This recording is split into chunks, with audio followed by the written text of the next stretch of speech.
C'est un projet Erasmus qui est né d'une amitié franco-espagnole.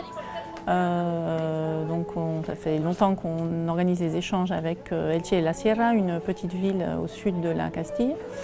Et donc en septembre 2014, on a décidé de monter un projet européen et on a contacté par le biais de eTwinning, une plateforme pour contacter des enseignants européens. Donc on a contacté différents collègues européens, on leur a proposé une thématique, c'est la thématique de l'eau, de nos cours d'eau.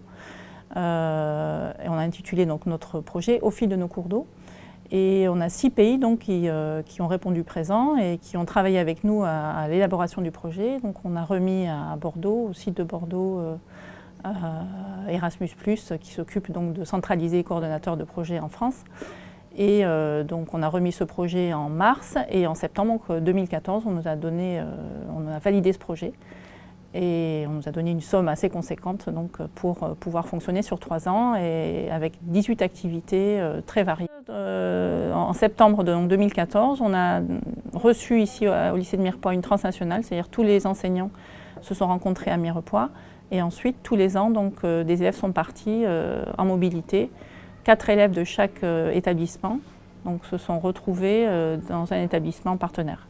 Ensuite, on est allé donc présenter, la dernière mobilité, on est allé à Strasbourg présenter le projet devant des députés européens, dont donc M. Dantin qui a répondu présent et qui était lui député à la commission environnement du Parlement de Strasbourg. Donc il nous a reçus et qui a écouté la présentation du projet.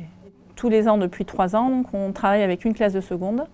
On a également sollicité des élèves de STI2D, donc première et terminale STI2D, donc développement durable, pour travailler sur le drone, puisqu'on a travaillé sur un drone. Une des 18 activités était un travail en biologie, en analyse de l'eau à partir d'un drone. Voilà, donc moi, Carole, qui supervise cette équipe et ce projet, m'a demandé si je voulais y participer. Moi, j'étais ravie, j'adore les projets culturels. Et donc, dans ma matière, je suis intervenue sur les cours d'eau. Et c'est ça qui était intéressant. On a parlé de projets scientifiques. Moi, c'est la dimension littéraire. Donc, nous avons étudié des textes sur l'eau, de la poésie, des recueils sur les fleuves, des poèmes, des romans. Et les élèves ont produit eux-mêmes des textes. Donc, on a fait un recueil littéraire autour de ça. Et puis, un des grands projets qui m'a beaucoup plu, moi, avec cet Erasmus, c'est que dans le cadre de patrimoine, avec Madame Falga, la documentaliste, nous avons tourné un spot. Il fallait que chaque pays produise un petit film de 3 minutes racontant sa rivière et son histoire. Et donc, ça a été notre projet de l'année. Voilà.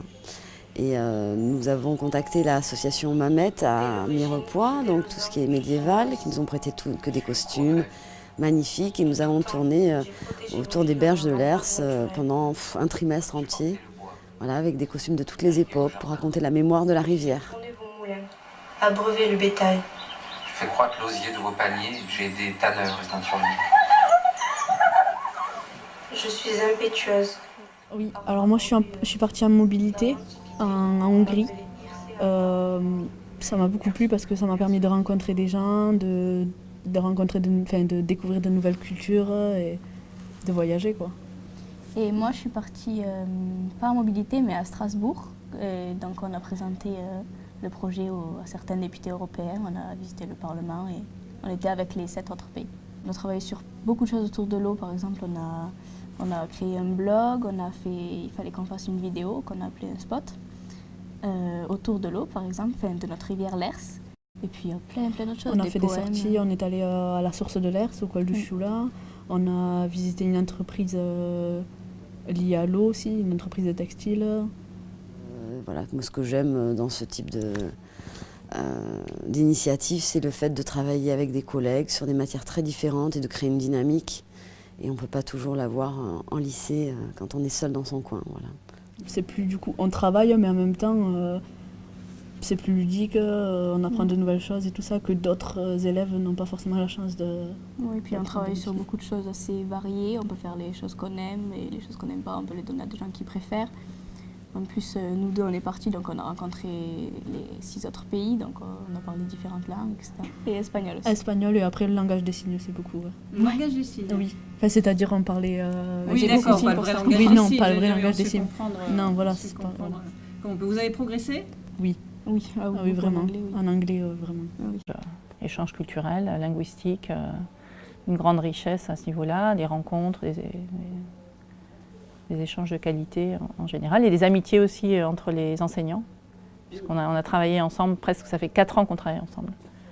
Donc le projet se termine et on se sent un peu orphelin. Après, on a peut-être envie de se relancer sur autre chose. Ce que je disais, on va probablement effectuer un échange européen l'an prochain, mais sans financement. Donc il nous reste quelques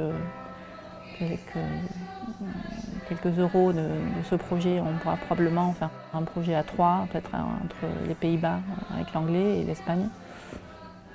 Et puis ensuite, on verra si on se relance dans un nouveau projet européen.